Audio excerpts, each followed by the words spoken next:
A música ela faz parte da minha vida. Desde os 11 anos de idade, nós fazíamos parte de uma igreja evangélica, estávamos na igreja, e na igreja a música é muito presente. E ali a gente teve o primeiro contato com o violão, né? Foi o meu primeiro instrumento. Eu e meu irmão, nós iniciamos algumas aulas de violão com, na época, o professor Valdemar, né? Fizemos uma aula com ele mais ou menos por um mês ou 60 dias. Depois disso, nós fomos estudar com o mestre Oswaldo, né? Que foi uma pessoa que também surgiu no nosso caminho. Uma pessoa muito conhecimento, tanto de violão quanto de outros instrumentos, como clarinete, que era o instrumento dele, o instrumento que ele executava. E ali nós aprendemos as notas, os acordes campo harmônicos de Dó maior, Ré maior, Mi maior e por aí vai. E estudamos também com ele partitura, né, estudo teórico, também nos ajudou muito. Depois disso nós fomos tocar, fomos executar na igreja, começamos a acompanhar as músicas tocadas na igreja, muito ensaio, muita dedicação, é uma coisa que a gente fazia porque gostava, né? Sempre quando você faz uma coisa que você gosta, você tem prazer, você procura fazer o melhor, sempre o melhor.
seu Oswaldo, eu sempre o admirei muito, aprendi a admirá-lo. A pessoa que ele era, né? A maneira dele transmitir a música, ele tinha uma paciência muito grande.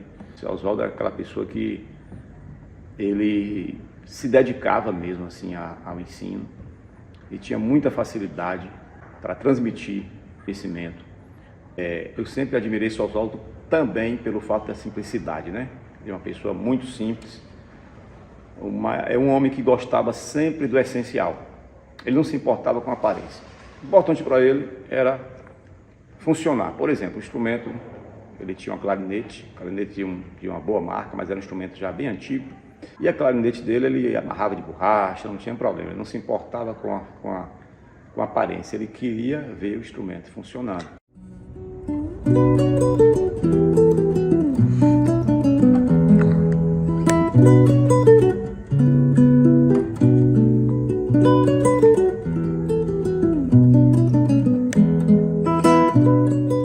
Então, o chorinho, o violão solo, né, chamava muito a nossa atenção. Eu falo nossa, porque estou me referindo também ao meu saudoso irmão, Paulo Luiz Rodrigues de Souza, né, que todo o nosso estudo a gente fazia juntos, né. Depois de um certo tempo que a gente já estava tocando as músicas evangélicas, né, começamos a ouvir, escutar também o Dilermando Reis, que era um grande violonista. O Dilermando Reis, ele tocava muitas valsas, né, e choro também. E isso chamou a nossa atenção, né? Eu passei a ter vontade de também tocar o choro, né? Que o choro é uma música brasileira, uma música que mexia muito com a gente. E a primeira música que eu toquei, na verdade, o primeiro solo que eu fiz, na verdade, não era um choro, mas tinha tudo a ver. A música chamada Marcha dos Marinheiros, de Dilermando Reis. A gente ficava na porta de casa ali, na varanda, sentados e tocando essa música. Todos os dias eu executava essa música. E daí em diante começamos a aprender algum choro. Então, tocar sons de carrilhões, que foi um choro na época que passava na Voz da Cidade. Um choro que toda tarde, todo final da tarde eu ficava esperando o som do violão de Dilermando Reis. Sons de carrilhões. Na época tinha o radialista, o nome JPS, e ele colocava essa música todas as 5 horas da tarde, essa música entrava.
Eu tive um companheiro em toda essa minha trajetória musical, que foi meu irmão. O meu irmão, o saudoso Paulo Luiz Rodrigues de Souza, conhecido como Paulinho. Nós iniciamos juntos, né, nossos estudos.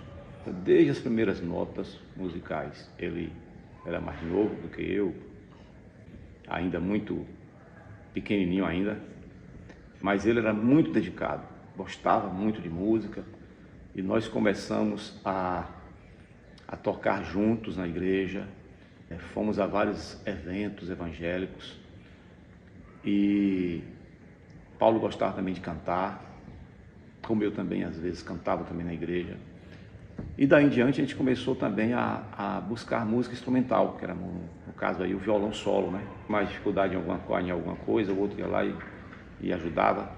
A gente também compartilhava todo o material que a gente conseguia de música. Então isso foi muito importante para mim. Aprendi muito com ele. Acredito que eu também tenha contribuído para o conhecimento musical dele também. E ele se dedicou muito ao violão clássico, né? Ele fez um repertório muito bom. O tempo que ele passou fora de Tororó, que ele esteve trabalhando, morando no Pará. Quando ele chegou aqui, eu me surpreendi com o repertório que ele executava.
Existia uma dificuldade muito grande para a gente pegar estudar choro, né?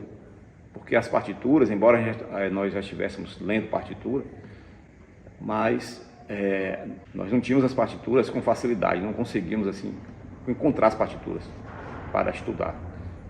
Hoje você encontra muita coisa na internet, você baixa na internet, você procura na internet, você encontra quase tudo que você quer, você encontra na internet hoje em dia.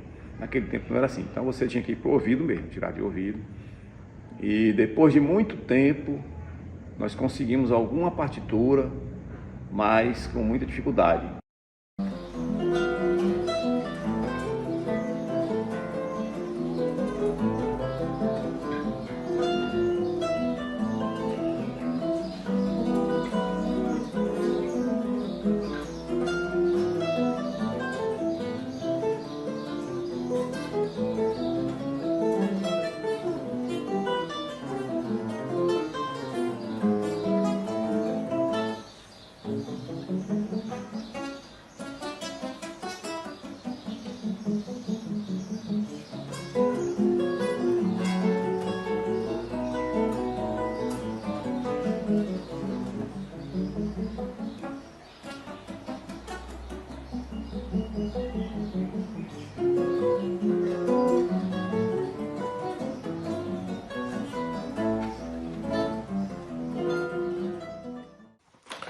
Esse projeto Menino de Dori, ele ganha esse nome por conta do meu avô.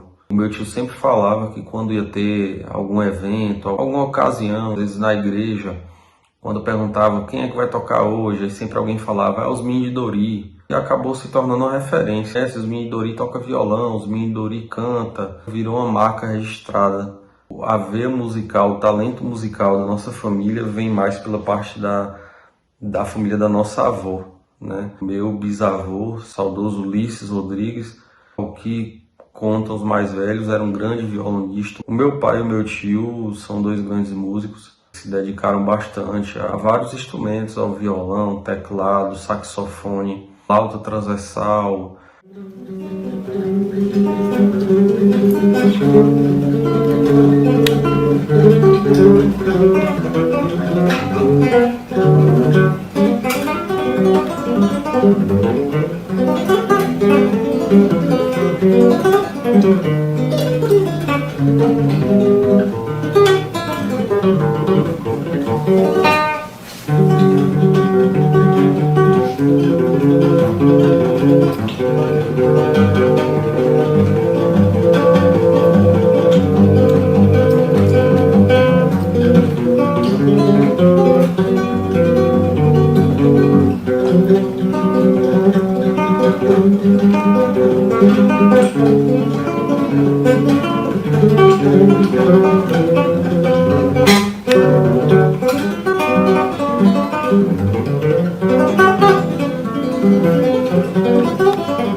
Paralelo aí ao violão, nós estudamos outros instrumentos, como foi o saxofone.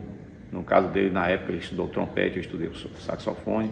Aí fomos para Itapetinga, fazer esse estudo foi realizado lá na cidade de Itapetinga. O nosso professor nessa época foi o professor Maestro Ganda, conhecido também como Maestro Dino. Nós ingressamos ali na Filarmônica de Itapetinga, tocamos lá por algum tempo.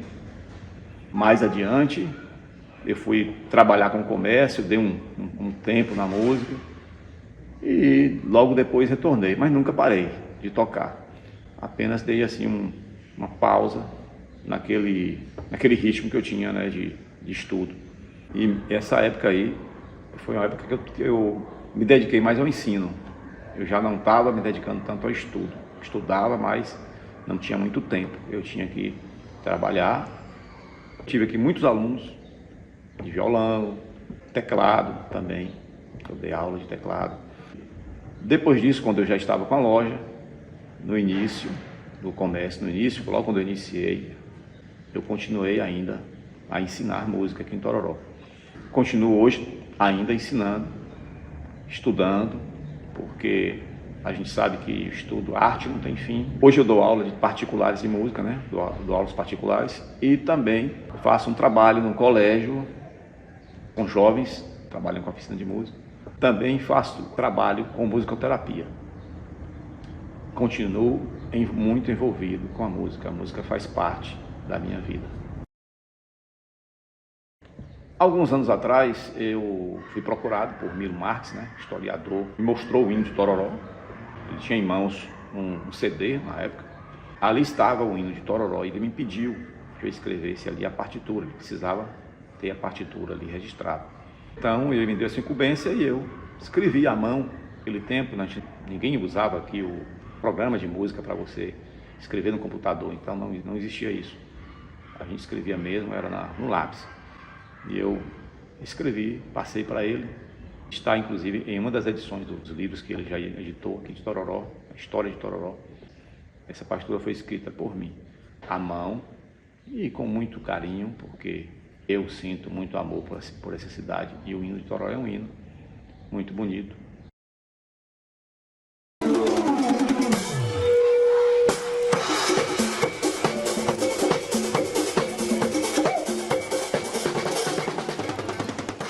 Nos anos 80 eu fui convidado para participar de uma banda que estava iniciando aqui na cidade.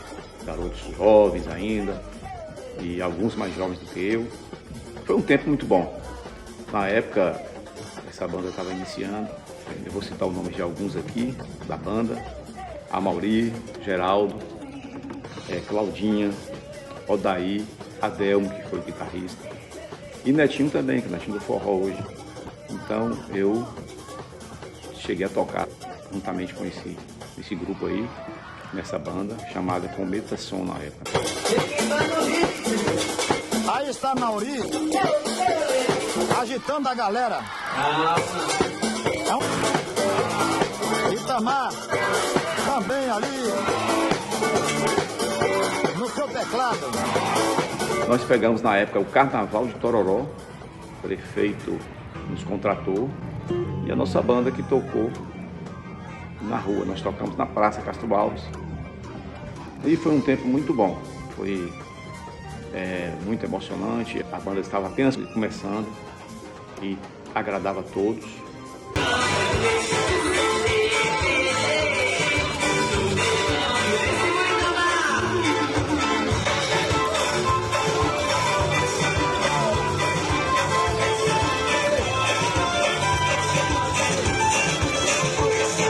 Anos 80, do final dos anos 70, início dos anos 80, foi quando eu iniciei na música, né? Final dos anos 70. E naquele tempo os músicos que também estavam iniciando, da minha geração, tinha aí Joaci, né? Era um deles, né? Meu irmão, que eu já citei. Nós, de vez em quando, nós nos encontrávamos, né? Tinha uma música que eu gostava muito de ouvir Joaci tocar, porque ele cantava muito bem, era a música A Massa da Mandioca Mãe, não sei se todos, acho que essa geração nova ninguém conhece, claro. A gente, quando se encontrava, cada um tocava alguma coisa. Gostaria de citar também aqui uma geração mais antiga, que é a geração dos músicos mais antigos, como é o caso do seu Oswaldo, que já foi citado aqui, Valdemar, que foi também meu professor de violão, seu Idalino, que foi um músico da região, ele não era aqui de Tororó, mas do Bandeira do Colônia, então, município de Itapetinga. Também do município de Itapetinga tinha o Zé Ceguinho, né? O saudoso Zé Ceguinho, que tocava muito acordeão. E eu sei que muitas pessoas aqui o conheceram. Juarez, que é o irmão de Joaci, também toca bem violão. Esses músicos eram músicos de uma geração mais antiga um pouco, né? Os primeiros citados. Juarez praticamente está na mesma geração que eu. Mas os demais que eu citei primeiro são músicos de uma geração mais antiga um pouco, mais grandes violonistas, grandes músicos, e que eu servia como referência para mim.